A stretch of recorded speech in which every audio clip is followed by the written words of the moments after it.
ce que les résultats de l'étude ont montré, c'est que pour un achat online, la première étape, le premier critère clé que citent spontanément les cyberconsommateurs, c'est la livraison, bien devant le prix, puisqu'elle est citée à 70% par les cyberconsommateurs, et le prix qui est le deuxième élément cité, il arrive qu'à 28%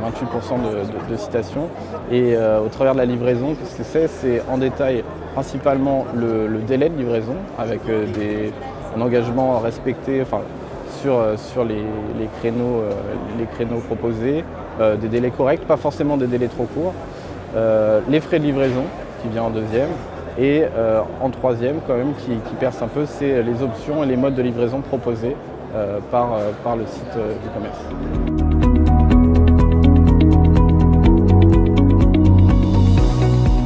Alors, bien qu'une livraison, une expérience positive de la livraison fidélise le consommateur, très clairement, à l'inverse, une expérience négative peut le pousser à prendre des mesures assez radicales, puisque c'est quand même 29% à déclarer que suite à une expérience négative, ils peuvent choisir de changer d'e-commerçant, bien que les réactions les principales, c'est avant tout de signaler le problème de livraison auprès du site de e-commerce. C'est le premier responsable, en tout cas attribué par les cyberconsommateurs.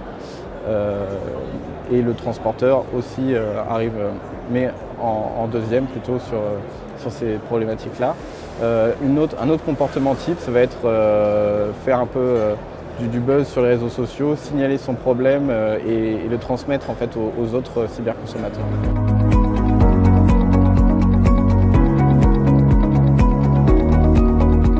Du coup, en termes d'options de livraison, dans l'étude, on leur a proposé un petit peu un choix entre des livraisons ciblées sur des créneaux